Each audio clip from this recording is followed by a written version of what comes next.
Today on episode 42 of Stronger Than Reason, we'll chat about Nine Inch Nails' spooky soundtrack for the classic video game Quake.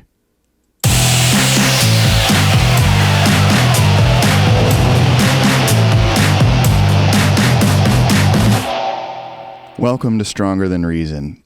And a little shout out to Douglas Adams there to celebrate episode 42. If you don't get it, that's okay, but you should probably read more.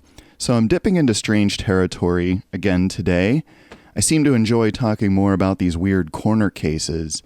There are a lot of albums I could be talking about, proper albums, chart toppers, things we've all heard a million times. And specifically by this band, Nine Inch Nails. I already talked about Pretty Hate Machine and Broken in episodes 8 and 31, respectively. So they obviously made my personal top 10 as a band, but why not just continue that with the next studio album on through their catalog? Well, for one thing, that would be predictable and boring. And for another, it would skip over this maybe more curious aspect of their history, and that would be Trent's interest in making soundtracks. Of course, that started in 1994 when Trent assembled a soundtrack for the movie Natural Born Killers. Now, that album was more or less a compilation of other artists. There were only 3 Nine Inch Nails songs on it. You had a version of Something I Can Never Have, which was previously released on Pretty Hate Machine, A Warm Place, which was previously released on The Downward Spiral, and a new song called Burn. And of course, a couple dozen songs by other artists, all glued together with dialogue from the movie and other sounds, kind of in a big stew. And that was pretty innovative for a soundtrack album at the time in 1994, and it was successful, and a few months later, the soundtrack for Pulp Fiction would follow much the same formula. Of course, nowadays, Nine Inch Nails is Trent Reznor and Atticus Ross, and they're making high-profile Hollywood scores and soundtracks as their main day job, and they've earned a slew of Grammys and Oscars and Golden Globes, and in some ways, the accolades they have gotten have exceeded those that they've gotten for making music as Nine Inch Nails, and it's got to be encouraging for them. Another thing that Trent eventually took an interest in was ambient music, or at least odd instrumentals, because he released the album Ghosts 1 through 4 in 2008. It was a quadruple album of instrumentals, all of them recorded very quickly with very minimal micro-tweezing. And I remember when that came out, what a surprise it was. I bought it right away. I bought it in digital form, of course, as was the style at the time. Ghosts was widely hailed as an innovative masterpiece, not only for this new direction in music, but for its distribution model. It was the first album that Trent released on his own without a label, and if I recall correctly, he gave away the first disc as a free download, kind of to whet people's appetite. And then you had to pay for the subsequent discs. And it's sort of, what you might call a shareware approach to releasing music. And I think you know where he got the idea for that. I'm getting there, and we'll talk about it shortly.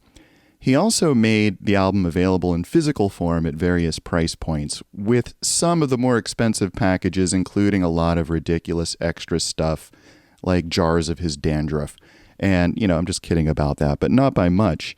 Nowadays, just about every major album release follows that model, not to mention every Kickstarter and Patreon. So he was really ahead of the game in figuring out how to sell something, music, that was increasingly losing its intrinsic commercial value. So after the rise of file sharing, people just didn't want to pay for music anymore, and by offering compelling physical packages, Trent found a way to buck that trend. And of course, a decade and a half later, during the onset of the pandemic, he would release 2 more Ghost albums, 5 and 6, but there was more to the Ghost series than just the music. There was a fan-made film festival. There was a lot of visual art by Rob Sheridan. Trent got 2 Grammy nominations, but kids these days will mostly know it through the 2018 mashup by Lil Nas X on a song called Old Town Road, which used music from the track 34 Ghosts 4.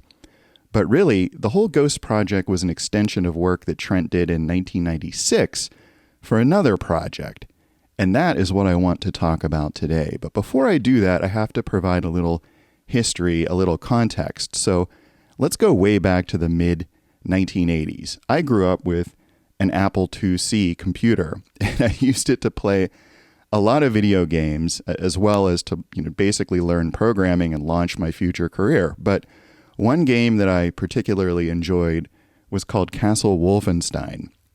There was the original version of the game, and then there was a sequel called Beyond Castle Wolfenstein, and I played both, but I preferred the sequel since it had faster and kind of more varied gameplay. The original, though, is a classic, and the gist of the first game is that you were an Allied soldier in World War II, imprisoned in the German stronghold of Castle Wolfenstein, and you essentially have to fight your way out by looting and killing.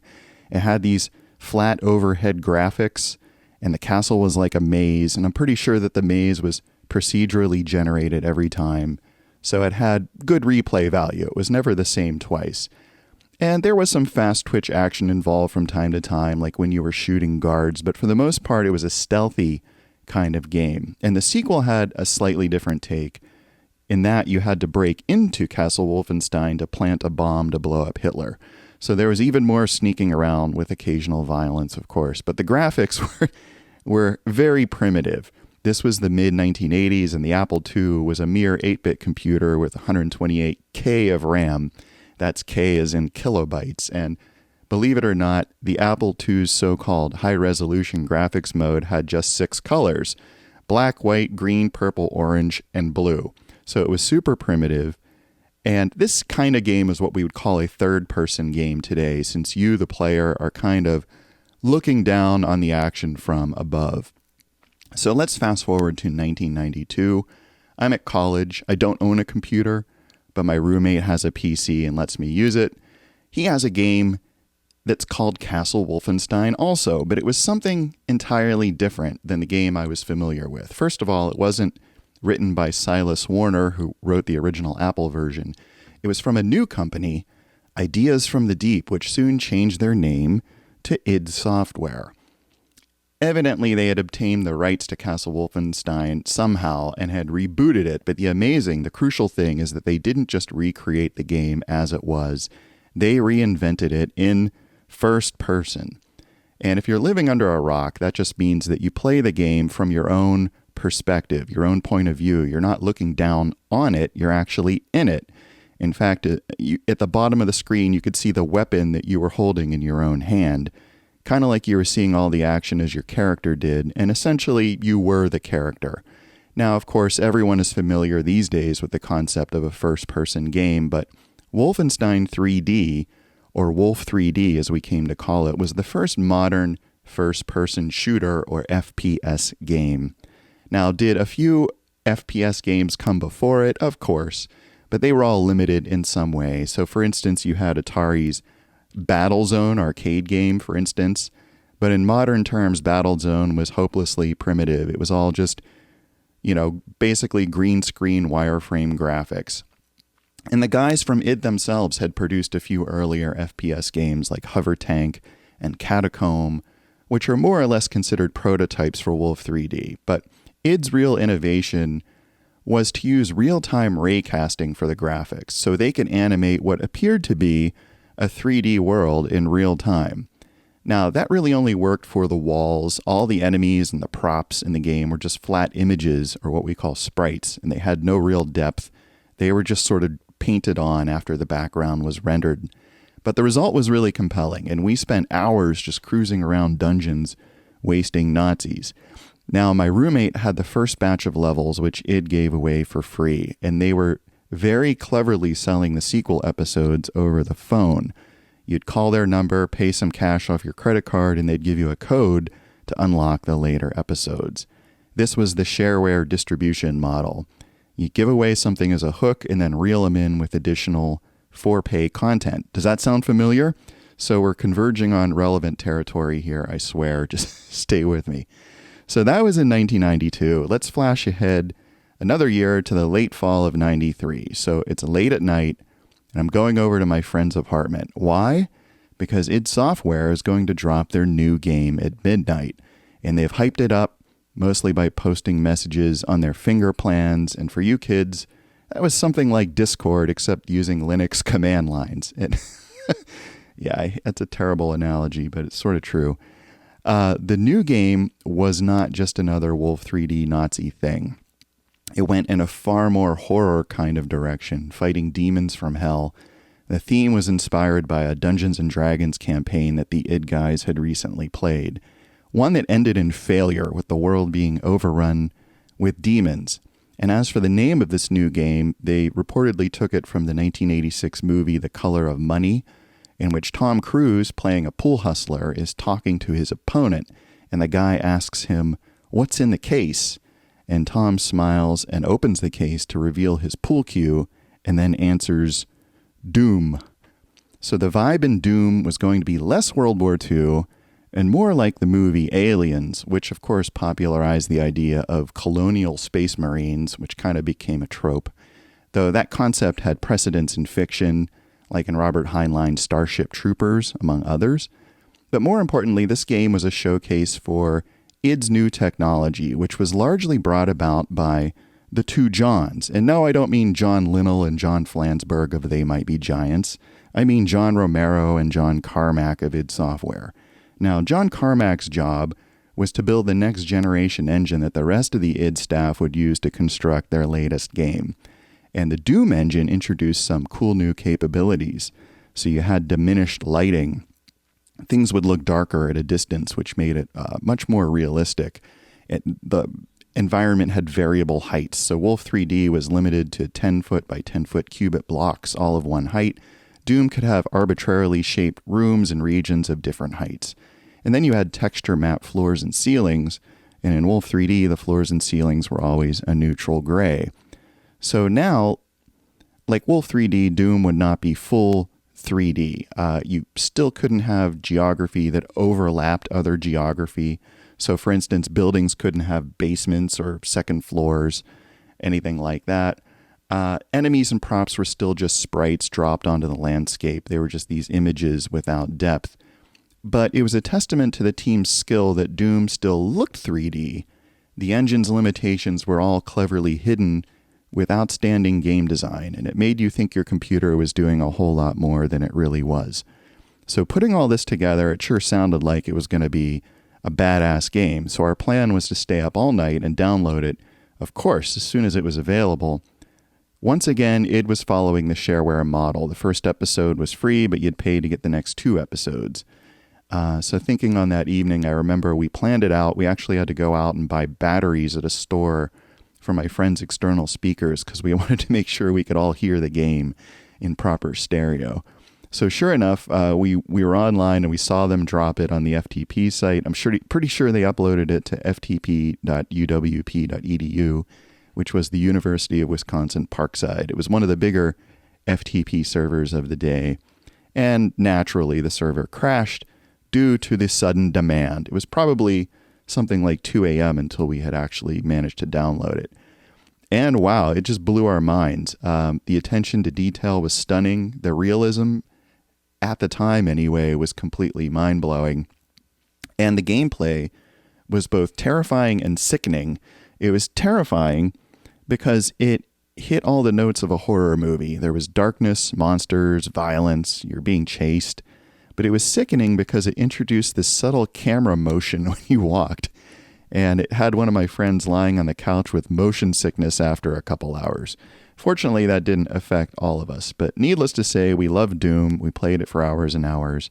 But as great as the single-player game was, the clincher was the multiplayer game, because it was the first time in history that you and your friends could enter a virtual first-person arena and blow each other away. And the concept was so new that id themselves had to provide a word to describe it. They had John Romero on staff, of course, who was, himself part hype man and part crack game designer and programmer.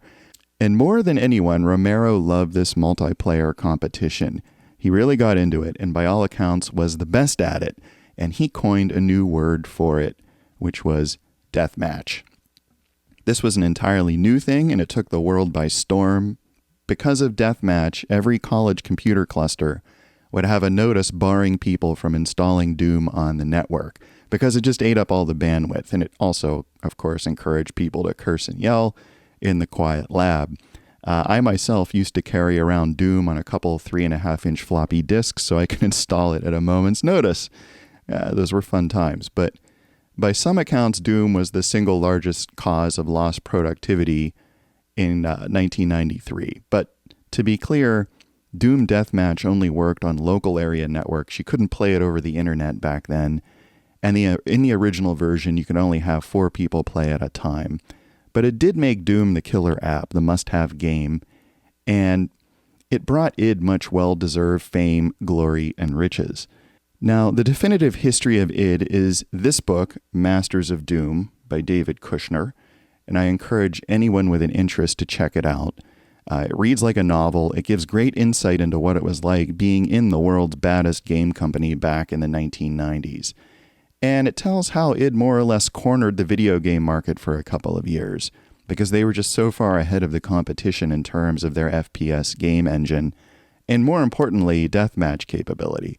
And it tells how Doom fandom spread far and wide, even into the world of industrial rock. Yes, there is a chapter that describes Trent Reznor, who was at the time on tour for his second full-length album, The Downward Spiral, coming off stage and going directly to his computer to play more Doom.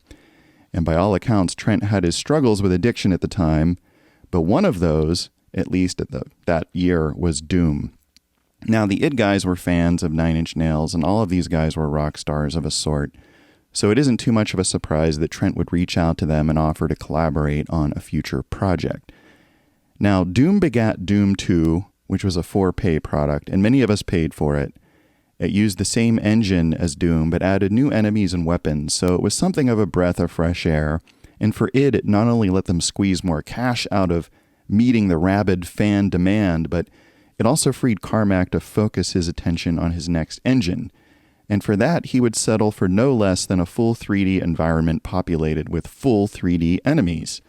This new project would not be Doom-related, but would be the start of a new franchise entirely. And once again, the team dipped into their D&D world to find the theme.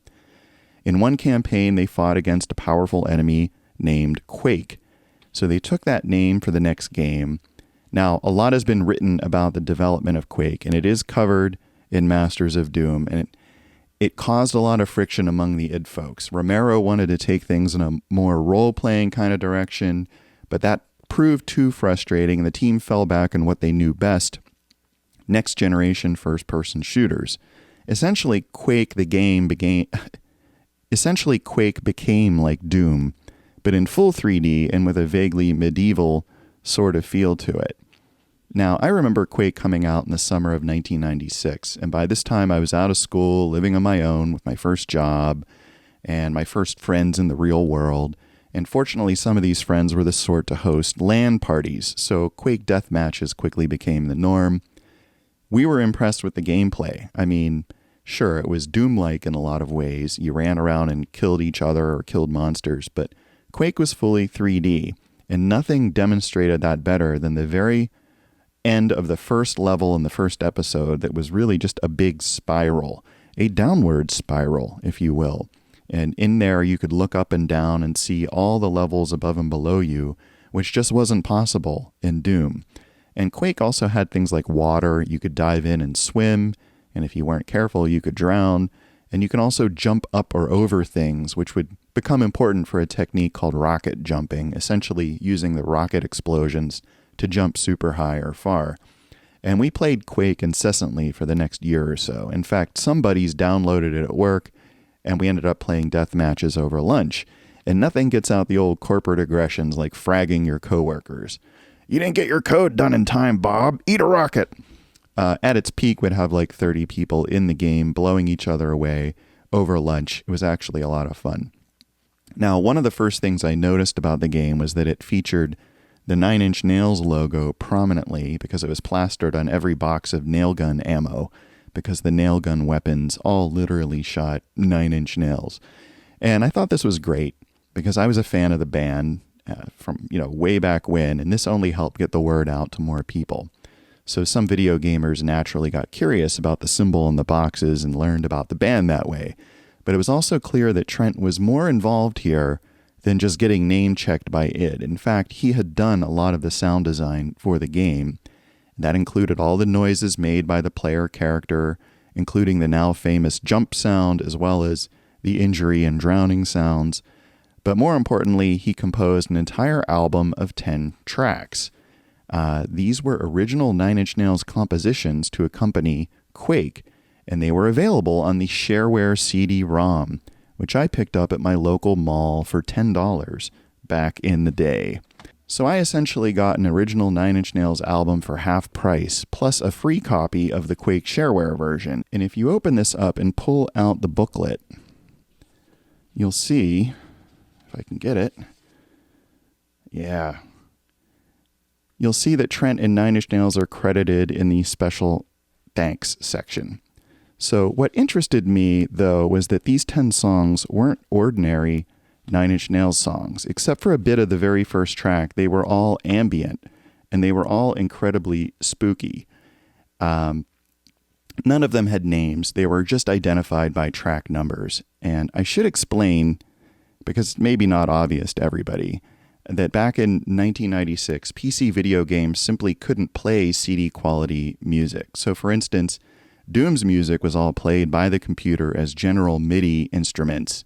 They were definitely not CD quality. And by the way, Bobby Prince composed all of Doom's music and sounds, and some of those tunes are considered classics today, especially the main Doom theme from the shareware level 1.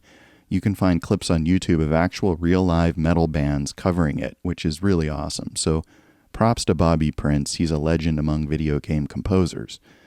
So what id had done here that was so innovative was to design a game so that CD quality music played off of a CD-ROM while the game played. In fact, you could launch Quake and put in whatever CD you wanted.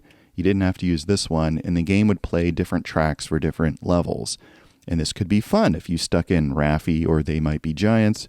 But the original soundtrack by Trent lent a whole other level of atmosphere to the game, which was already pretty brutal and dark. And I remember sometimes lying in my room at night with the lights off, just listening to this CD in my stereo. The only catch was that you had to be careful not to accidentally play the first track, because that was the track with all the game data. It wasn't audio, and it would result in some pretty terrible noise. But yeah, I did love this soundtrack. I'm not going to do a track by track here because I'm not sure I could do them all justice. But suffice to say that apart from the very first track, which is the Quake theme, there's nothing here that's remotely like melody, and there's precious little like rhythm. Most of it is ambient drones with what sounds like strange things happening in the middle and far distance, with things moving or banging. In the wind, there's sounds of breathing.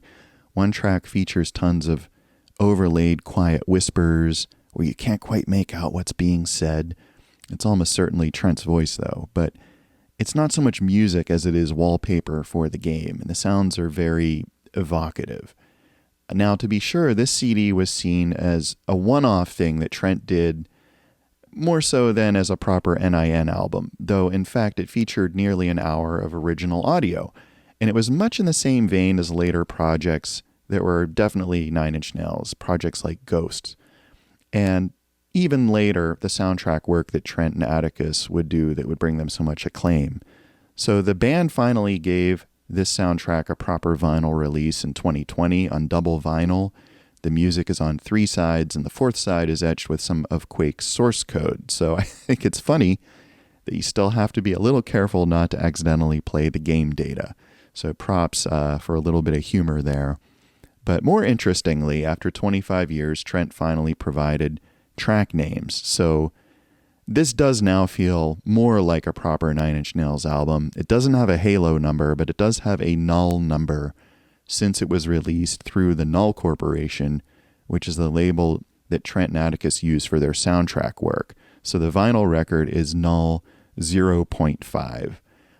Nowadays, we would consider this sort of audio experience to be dark ambient, and there's an entire genre of music that follows in this vein. But back in 1996, this was far more niche.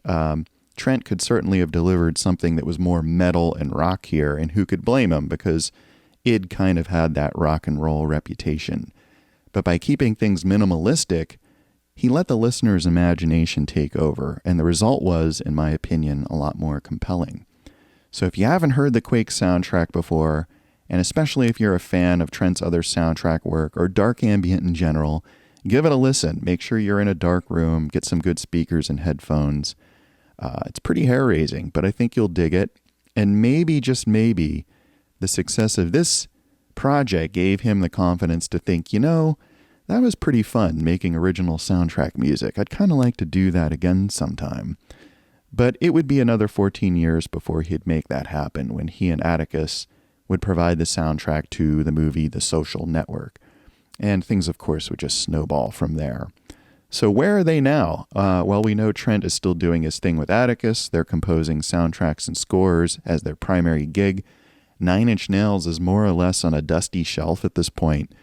But, as I said at the top, Trent would revisit ambient music with Ghosts 1 through 4 in 2006. And the kicker is that he would use id's shareware model.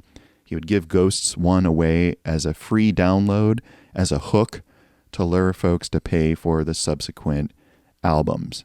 And, it worked for me anyway, because I bought them all. The last proper Nine Inch Nails release were the Ghost albums 5 and 6 back in March 2020, though they did release a song in collaboration with the band Health in 2021. id Software is still cruising along, though now without any of the original founding members. John Romero left id during the development of Quake. He'd go on to have a pretty interesting career as a game designer and developer and general video game enthusiast and advocate. He would start various companies. Some would do better than others. John Carmack left id in 2013 to become the CTO of Oculus. He then left that company in 2019 to work on artificial general intelligence, which, by the way, is just leaps ahead of large language models like ChatGPT and GPT-4. But if anyone can get us there, I believe it will be John Carmack. Both Johns were still on Twitter before I ditched that platform a year ago. Maybe they still are. They would occasionally comment on each other's posts about Doom and Quake, which was nice to see.